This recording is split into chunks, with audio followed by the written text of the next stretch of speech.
पुण्यात्माओं, एक ही जड़ी होती है, उसके प्रयोग की विधि में अंतर होने से उसका गुण बदल जाता है। तो यही समझ लेना कि जो मंत्र आपको प्रथम मंत्र में दिए हैं वहां उस विधि से जाप करने से उसका गुण वही है। अब इस मंत्र में जो सतनाम बनाकर आपको दिया है, इसकी साधना करने से, इस विधि से इसका गुण अन्य होता, लाभ भिन्न होता है। कई बोली आत्मा, क्योंकि हम युगों युगों से अज्ञान से परिपूर्ण हैं, अब ये तत्व ज्ञान प्राप्त हुआ है तो हम वकील बन जाते हैं उस अज्ञान आधार से। तो उसमें आप जी ने ये सोचना चाहिए, यदि हम विद्वान होते तो हमें यह ज्ञान पहले ही प्राप्त होता। आप विद्वान नहीं, बुद्धिमान अवश्य, लेकिन उस बुद्धि का दुरुपयोग करके आप भगवान से दूर हो जाओगे। इस दास ने जो मार्गदर्शन किया है ये गॉड गिवन है, ये किसी डूम बाट के गीत नहीं है। तो इसके अंदर आप जी ने बिल्कुल सोचना बंद कर देना चाहिए।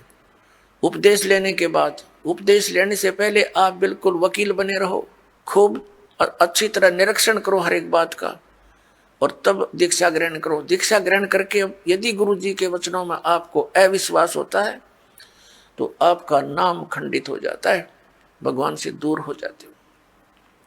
इसलिए दास सबसे पहले आपको ज्ञान ग्रहण करने के लिए पुस्तकें देता है, सीडी बना रखी है, ये सुनो, देखो, मिलाओ दूसरे संतों से, और जब आपको संतुष्टि हो जाए कि ये मार्ग फाइनल है, सही है, तो दीक्षा लो, अन्यथा मत लो।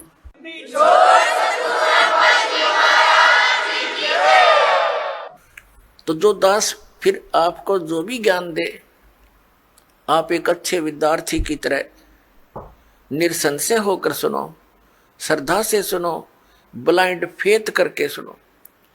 पुण्यात्माओं, श्रद्धालु हमेशा अपने गुरुजी के वचन पर अंधविश्वास करता है और वही सफल होता है। लेकिन इस गुण का इन नकली गुरुओं ने दुरुपयोग कर लिया। जितने भी आप देखते हो ये संत और इनके पास गए हुए डिवोटी कितने समर्पित हैं। वो गुरुजी जो भी ज्ञान बताते हैं शिरोधार्य होता है। उनके विषय में कोई कहता है, जैसे तत्व ज्ञान के आधार से हमारे भक्त उन अन्य संतों के शिष्यों को बताते हैं कि आपकी साधना ठीक नहीं, आपके गुरुजी के पास मोक्ष मार्ग नहीं, तो वो बहुत दुखी हो जाते हैं और कहते हैं आप मेरे गुरुजी के बारे में कुछ ना बोलो। तो पुण्यात्माओं, वो ड्यूटी तो सही है, उनका आस्था होनी ही चाहिए, लेकिन वो नकली गुरुओं के पास वो श्रद्धा बनाए बैठे। अब जैसे आम के पौधे को बीज कर यदि कोई ये आस्था लगाए बैठा है कि मैं आम खाऊंगा, इसके आम लगेंगे बड़ा होकर, तो वो बिल्कुल सही है, उसका बिल्कुल सही उद्देश्य है और ठीक उसकी क्रिया है। और यदि बबूल का पेड़ पौधा बो करके और वो ये कहता है कि ये बड़ा होगा, इसके आम लगेंगे, और उसको कोई जानकार व्यक्ति ये सलाह देता है कि ये आम का पौधा नहीं है, इसको आम नहीं लग सकते, और वो ये कहे कि तू मेरी भक्ति मार्ग को यानी मेरे पौधे को गलत मत बता, तो वो उसकी एक तो श्रद्धा है, जिस व्यक्ति ने उसको आम का पौधा बता करके बबूल दे रखा है, वो पूरा विश्वास किए बैठा है उस नकली आदमी पर। तो उस व्यक्ति को चाहिए कि इस व्यक्ति ने मेरे पौधे को ये बबूल क्यों बताया, उसकी फिर पूरा निरीक्षण करना चाहिए, तब उसकी सिंचाई करना, तो बबूल बोने का क्या यूज। तो जैसे भी किसी को ये शंका उत्पन्न करता है कोई कि भी आपका भक्ति मार्ग ठीक नहीं, तो उससे पूरा पूछे, अच्छी तरह निरीक्षण करे और फिर इन सदग्रंथों से मेल करे, क्योंकि किसी के लोक वेद से यानी कहने सुनने मात्र से अपने पद से डगमग होना ठीक नहीं। अपने आत्मा ये दास आपको जो ज्ञान देता है ये शास्त्र अनुकूल है। पवित्र श्रीमद् भगवत गीता, पवित्र चारों वेद,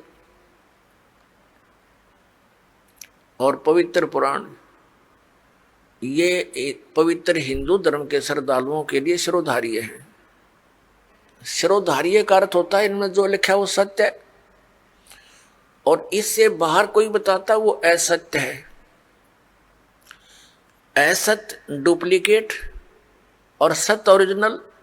तो ओरिजिनल वस्तु से लाभ होगा, डुप्लीकेट से नहीं होगा। श्रीमद् भगवत गीता अध्याय नंबर 16 के श्लोक 23-24 में स्पष्ट किया है कि अर्जुन, शास्त्र विधि को त्याग कर जो मनमाना आचरण करते हैं उनको न तो कोई सुख प्राप्त होता है, न उनकी गति होती है, और न ही कोई सिद्धि को प्राप्त होते हैं, अर्थात यूजलेस। तो फिर फायदा क्या उस भक्ति के करने का? तो गीता अध्याय नंबर 16 के श्लोक नंबर 24 में तुरंत कहा कि इससे तेरे लिए अर्जुन कर्तव्य और अकर्तव्य की व्यवस्था में, यानी कौन सी भक्ति करनी चाहिए और कौन सी ना करनी चाहिए, सदग्रंथ ही प्रमाण है, उनको आधार मानना। सदग्रंथों के विपरीत कोई ज्ञान देता है उसको स्वीकार मत करना, वो गुरु ठीक नहीं। भावार्थ ये है इस पवित्र सदग्रंथ के इस श्लोकों का। तो पुण्यात्माओं, ऐसे तो आपको भी कोई कह सकता है कि आपके गुरुजी का ज्ञान ठीक नहीं, तो उसे प्रमाण लीजिए और फिर अपने प्रमाण दीजिए, और फिर भी आपको कोई भिन्नता लगे तो बेशक किसी को स्वीकार कर लीजिए। लेकिन दास ये दावे के साथ कहता है कि इस विश्व के अंदर इस दास के अतिरिक्त न तो तत्व ज्ञान है और न ही भक्ति का कोई मंत्र समाधान है। सबके पास यूजलेस मंत्र है, मोक्षदायक नहीं है, वो सब झूठे और गलत मंत्र है, शास्त्र विरुद्ध ज्ञान है। ये ढोल के डंके पर कहते हैं। और ऐसा है तो प्रमाण दे कोई हमारे सामने आए। हमने अध्यात्म ज्ञान चर्चा का एक प्रोग्राम चलाया, उसमें सामने आए और अपना पक्ष प्रस्तुत करे।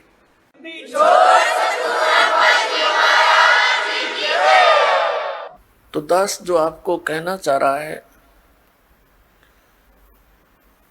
वो इस विषय में है कि जो भक्ति आप करते हो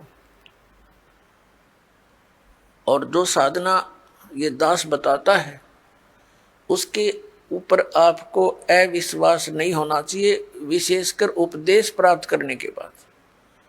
अगर फिर भी वो कोई अग्रम मग्रम करता, वो चातुर प्राणी है, उसने 1, 2, 4, 20 हजार 2000 को मूर्ख बना रखा होगा, वो गुरु पद प्राप्त कर चुका है, उन औरों को अभी उलझाना ही चाहता है। अन्यथा इतने प्रमाण देखकर तो मूढ़मती भी इंसान समझ जाता है कि यह संत क्या बताना चाहता है। तो कहने का दास का तात्पर्य यह है कि जब आप उपदेशी हो जाओ उसके बाद आप दास के वचन सुनो और उनको फाइनल मानो। उपदेश लेने से पहले आप पूरी तर्क वितर्क करो अपने माइंड से, एक दूसरे के साथ करो कि ये कैसे लिखा है, ये ऐसे लिखा, फिर प्रमाण देखो। हमने तो पृष्ठ नंबर और अध्याय नंबर, उनके श्लोक नंबर दे रखे हैं, आपके प्रमाणित ग्रंथ होंगे।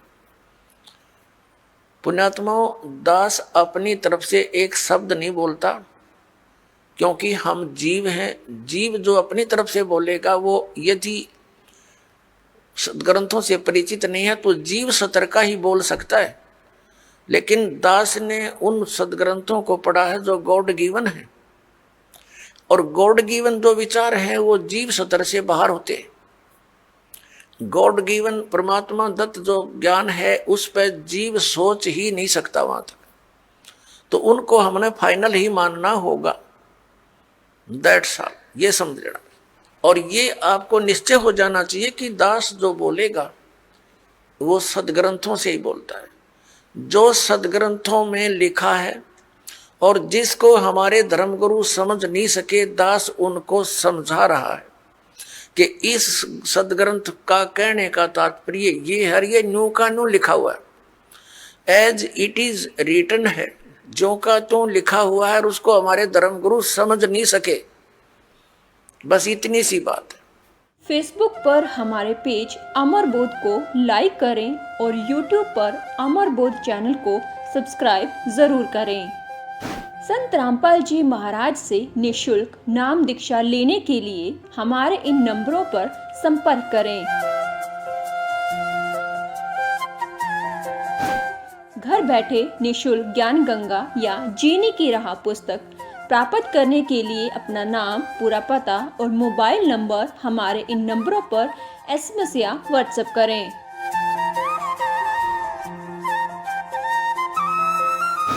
अधिक जानकारी के लिए हमारी वेबसाइट supremegod.org पर विजिट करें।